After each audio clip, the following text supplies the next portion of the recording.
lay notes here. All right.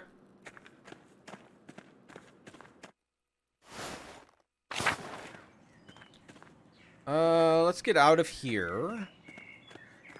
I believe I gotta go through church.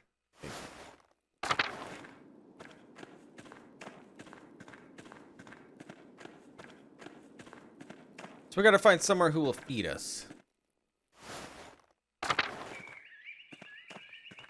Is there a map that'll tell me where maybe somebody will feed me? A meal. Shows her it's like a pitcher. So let's get out of the Abbey. Get to town. Maybe the town will show us. Maybe somebody will feed us.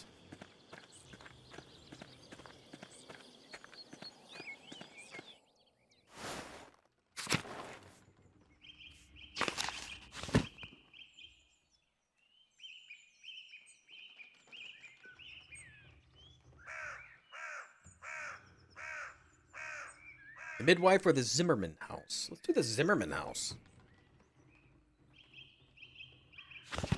Town Commons?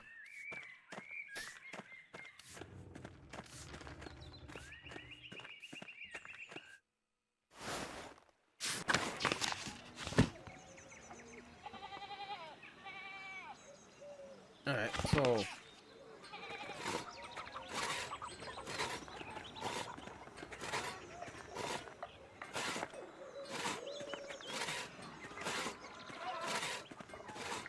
Zimmerman house.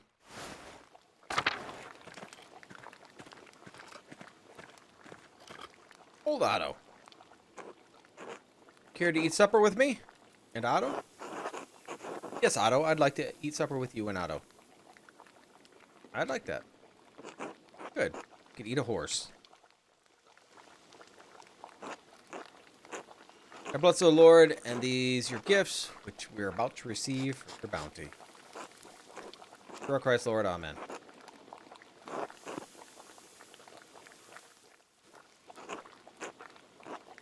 How you feeling today, Dad? Looks like we're having some fish that he caught. Hand's been killing me. Back's been killing me. And MDZ's been killing me. Want some advice, boys? Don't get old. It's too late. It's too late, Otto. I hope you find some... think about death. No, how about... I hope you find some relief. Or relief coming in my way is death, I suspect. A farmer's fate. Ages is beyond your years. Just look at my boy here. Works too hard, he does. But what choice does he have? None with the abbot breathing down my neck. I'll tell you, he wants me to replace the roof on his house next. Did you just replace one on Scriptorium? Yeah, and he made a mess of my shoulder doing it. The way the bastard Gano orders me around, you'd think I'm one of his little books. Okay, what are we eating? Poached eggs, salmon, rye bread. We're gonna eat bread. Works like a dog and says it's for the glory of the Lord. It's not right.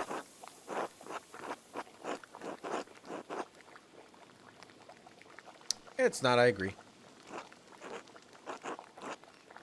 Easy enough for you to say when it's my work that keeps you warm. You scribble away in the scriptorium. Apologies, that was not Christian of me to put that on you. Neither am I wrong. The abbot's bad. The miller might be worse. Lenhart has been screwing us for years, was told. Never spoken of him. Really that bad, or so bad? He's worse than you know, or ever have to know. Being a visitor, for which you should thank the Lord. I imagine your only income for the year was in wheat you could grow in the summer, and the miller determines how much it costs you to grind flour. What if you have a poor season? If the miller raises his toll? What if everyone has a great season, and there's too much damn flour to make any money with it? The farmers are at the mercy of the weather, the church, and the miller. Two of those are beyond their power to influence. But the miller is their neighbor. He sees them struggling, he should help them. But not Mueller. It only takes more. I consider it like that. Lord willing, Lord meets justice in his life for the next.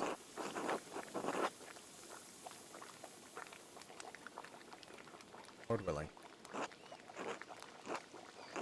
On to more pleasant pastures. Eh? See any of those nuns while you were working, Otto? Bad. Eggs. I remember a Cecilia woman being pleasant to look at back when I worked up there.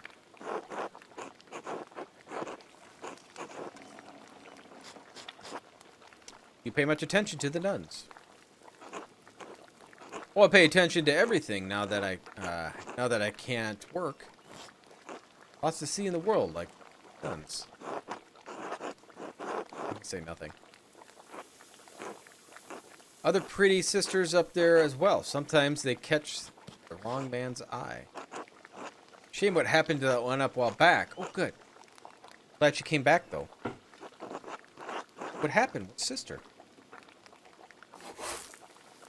Love gossip. It's a sad story, and not our place to share. Least of all, because we don't have the details. Mother Cecilia would know, not that she's likely to tell you. Handsome woman, Cecilia. But that big veil of her is full of secrets. She hinted that the Baron had hurt one of the sisters years ago. She wouldn't tell me anything else. I figured. She probably doesn't want any of the Abbey's dirty secrets getting out into the... I think she knows something about the Baron's death. She keeps a keen eye over the Abbey, that's for certain. Not much happens here, there that she don't know about. Now, if you want to hear of all the little secrets, you should go to the spinning bee. Ah, that gaggle. You can hear them cackling from here. I was invited to attend. Should I go? Sure, if you're interested. I always got a kick out of it. Not because Ava's there. Certainly doesn't hurt. Hey, son, I need you to lay down. I need to lay down. Why don't you say goodbye to your friend here? Sorry, Andreas. The old man needs his rest. Rest well, Otto. Oh, yeah, of course. Sure, of course. Alright, let's go to the Abbey.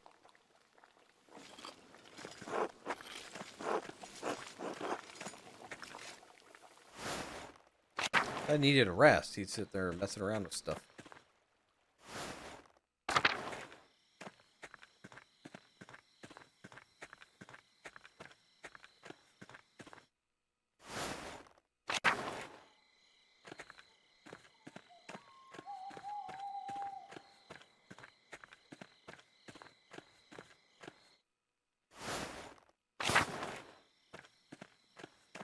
Alright, so we're gonna have to sneak down.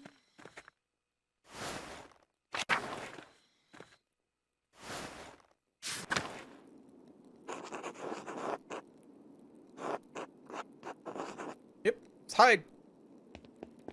He's little. He's so little.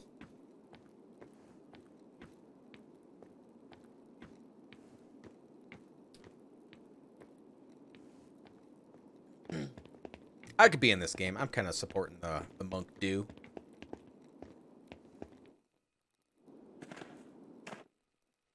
Hopefully nobody catches me. It's nighttime. They all should be gone, right?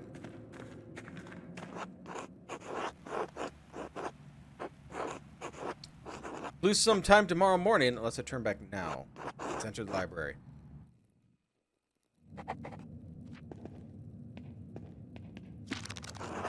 What is this?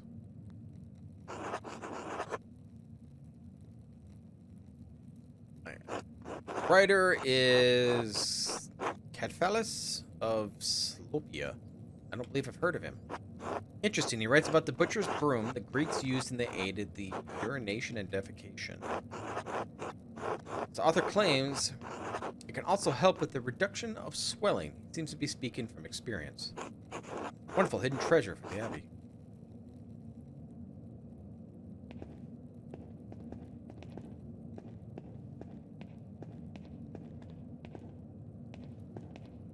There's nothing.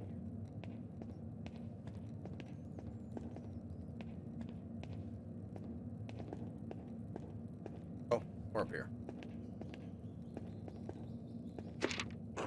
What do we have here?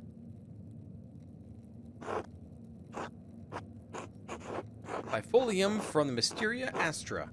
I've read a number of treatises on astronomy, but I've never heard of this one.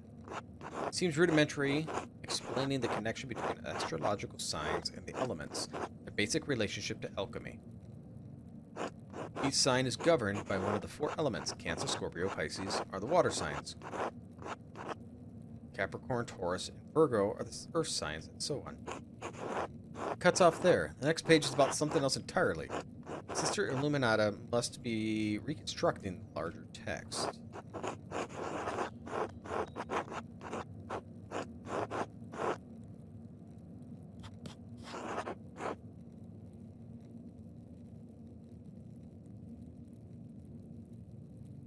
Describe and illustrate bifolia out of the page order, as to shift the subject isn't surprising.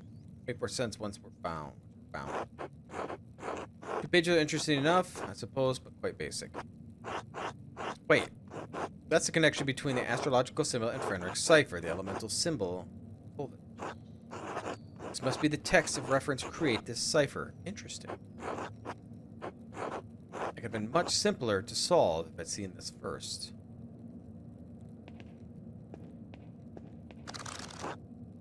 This is most curious. Historia de Labyrinthio Librarium. Must be a metaphorical, you need extraordinary amount of books to build a labyrinth. That's quite silly, impossible, really. Labyrinth of books.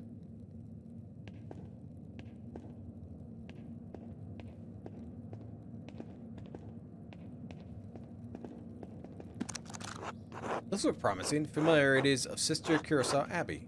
Yes. Mother Catherine was the first to enter records. Looks almost 50 years ago. Sister Hildegard from Goldrich family, Ravensburg, quite wealthy. She became the prioress after Mother Catherine.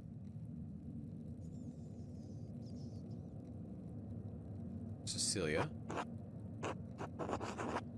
This is Mother Cecilia's record. Wait, she's from Welser family? They're one of the most powerful families in Augsburg. Looks like her family donates a lot of money to Curacao every year. More than my family sees in 10. Sister Gertrude from Hoff, herbalist. Yes. Father's an apothecary, that explains it. Matilda Nuns sailor, she is from Kempton.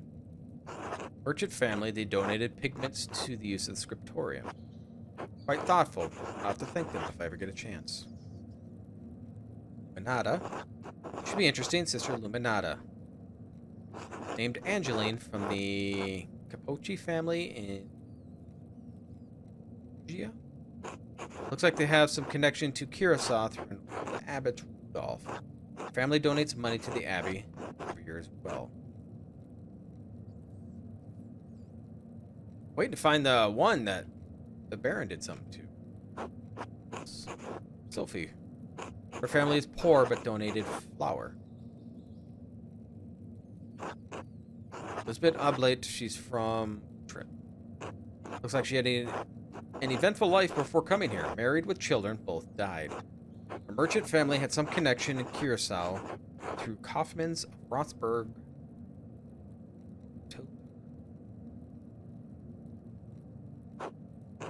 Sister Marguerite. Oh, the blind girl. She went blind because of failed surgery on her cataracts. Wealthy peasant family. They both donated wool and pasteurized. Sister Zenina. Donated fortune to the abbey. No wonder Mother Cecilia and Abbot let her behave as she does. Oh, then I was hoping that would tell me something.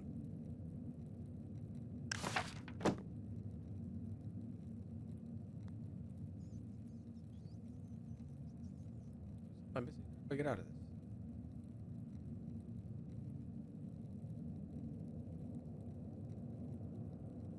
somebody. Can't click that one.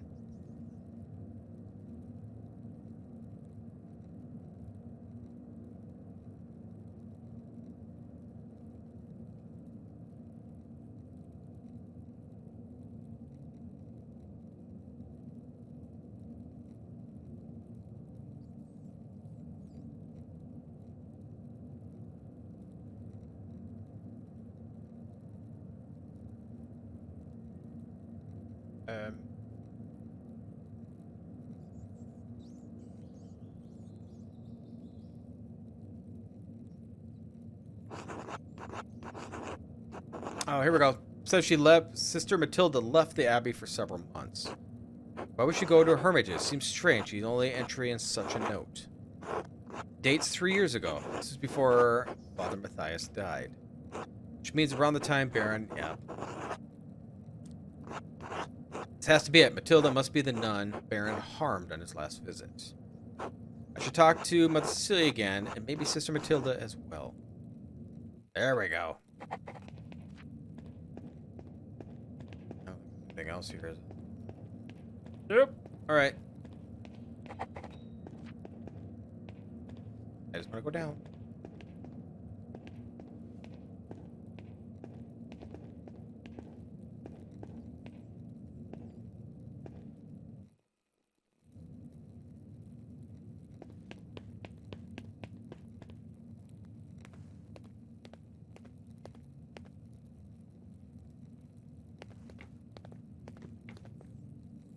What's going on?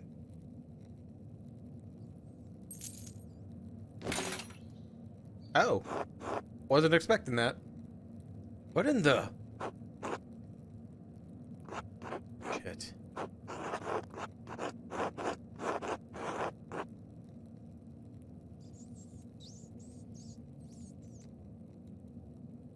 We'll wait. I'm gonna be so tired in the morning, aren't I?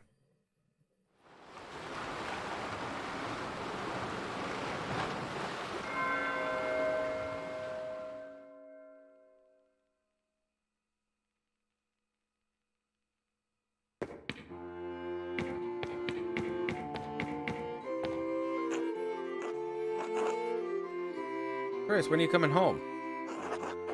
Be home soon. I must be dreaming. I just need to finish commission here at the Abbey. Good, good. I finished that masterpiece too. Just time for you to get on with your career. Yes, of course. You're not going to quit like you quit the university, are you? Oh, of course not. Good. For the hard work I did for the rector, you wouldn't have had the opportunity. Most people never get a second chance after they throw something away like that. I know. See when you get back. All right.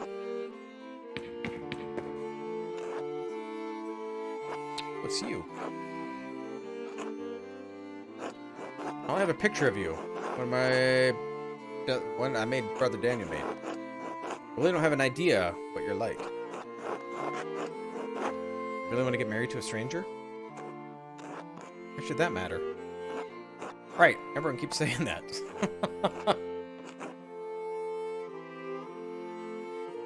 That's what I'm saying. That's why I'm saying it to you now. Because I'm saying it to myself. Exactly.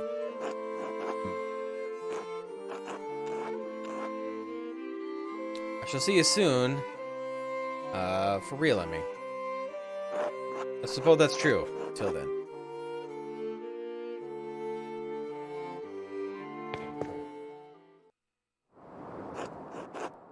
Welcome back, Andreas.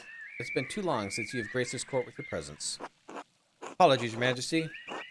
Mine has been preoccupied by the tragedy at Curacao Abbey. Matter of tragedy. A murder of a nobleman, a close friend of Prince Bishop Freezing. My friend Brother Piero is an abbot, only suspect, now that he could not have done it. How do you know? Examine your assumptions, my son. In addition to having a no motive and violence not being the part of his character, he's not physically capable of the act. He's a limited strength, has palsy in his hands, and makes holding the paintbrush difficult. A whole lot of inconceivable shit happens on this hell of an earth, Andreas.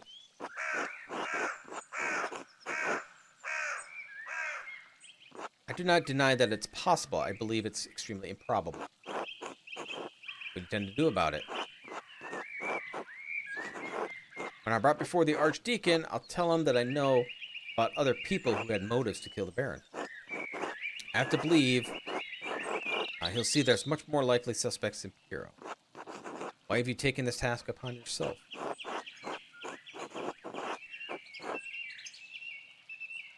I want to save Piero's life. Your love for and devotion to him speaks well of your character. A man who is humble before the elders honors also his gods. Of course you'd say that, old man.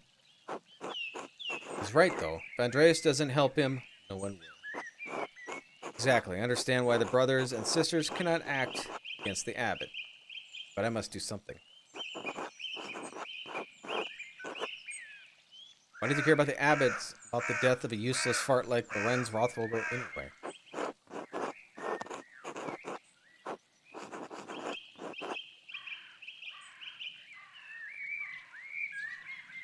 Powerful people get upset when other powerful people are murdered. This could threaten the existence of the abbey. Oh no, the abbey. There's a damn about the Hills. In any case, Andreas' ability to prevent Piero's death depends on the judgment Archdeacon. Wise old fool, corrupt or just, the Archdeacon will be the first and possibly final arbiter of Piero's guilt. Andreas must win the Archdeacon to his side using the tools favorable by men such as him. Honesty? We must be honest in all things, Andreas, but many are not willing to accept the truth. The cost of honesty can be high. Reason? When's the last time you met a man who's truly ruled by reason? Or wisdom? Wisdom can be shared, but the audience may not comprehend it. Authority. Despite your talent, are merely an artist. He has been invested with the power of the Prince Bishop of Friesen. You have no authority with him. If reason, wisdom, authority, and honesty cannot triumph, what am I left with? Hope. Lies? Truth. Above all, faith in Providence. What do you plan to tell the Archdeacon, Andreas? There are other people in Curacao and Tassin that have motives to kill the Baron. Widow Kemperin despises Lorenz for maiming her late husband. I don't believe it's her. Maimed how? The Baron beat him savagely, following an argument about trespassing on the Kemper's farm. His injuries were so severe that he never truly healed and needed a cane to walk. He died less than a year ago. Tilly is certain it's because of the wounds he received that day. Why did the two quarrel?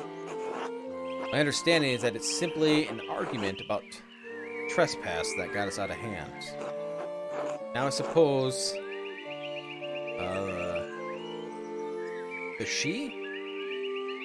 Suppose that she will lose their home. My apologies, his home. For what reason should an aged widow not live out her remaining days in peace?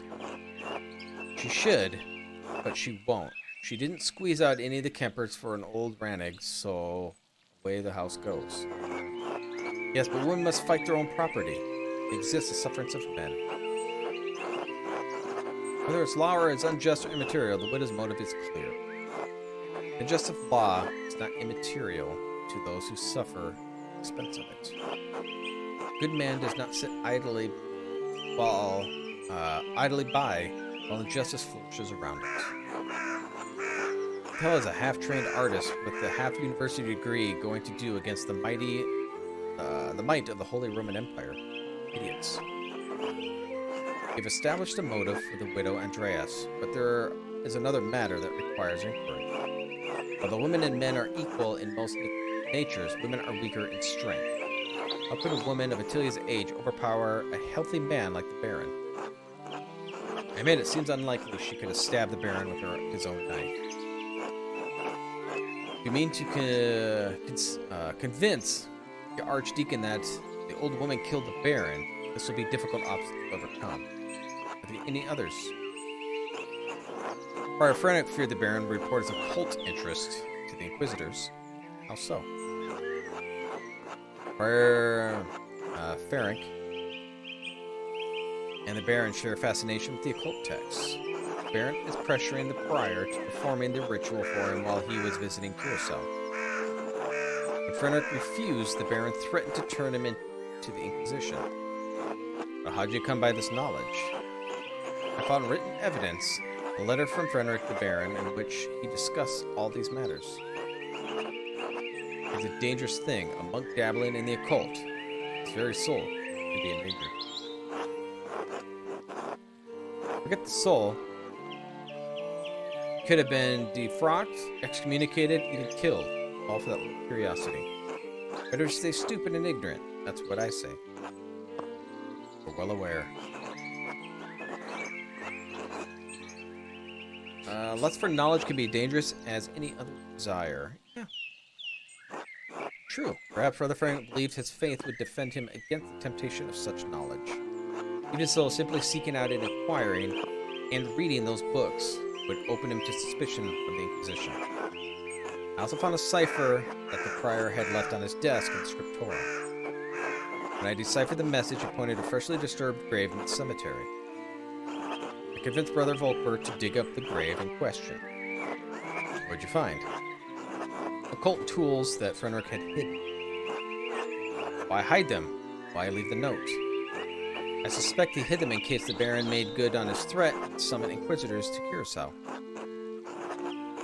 The note was likely left his fellow occult enthusiasts back in Hungary in case he was taken away. The book was borrowed from the University of Pex. Prior Frenric feared the loss of his status, his life, and even God's grace. Is Prior Frenric strong enough to disarm the Baron of his own knife and turn it against him? Seems unlikely. Then what will pose some difficulty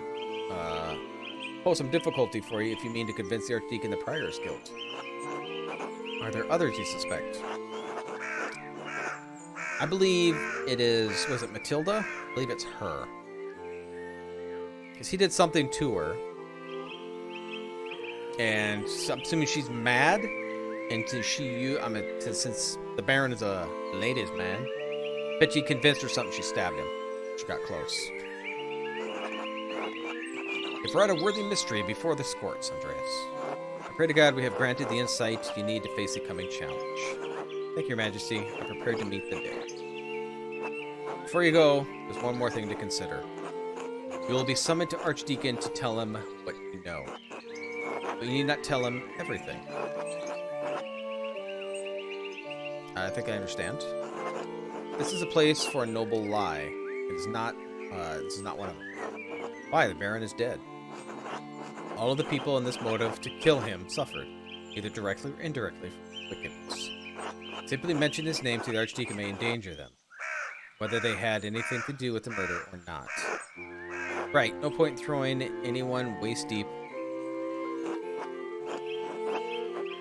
I protest any attempt at deception, but you must ultimately follow your own conscience. Little time remains before you stand before the Archdeacon. Use it wisely. I have faith in Providence. Till we meet again, Andreas, I'll be with you. Also with you, Majesty.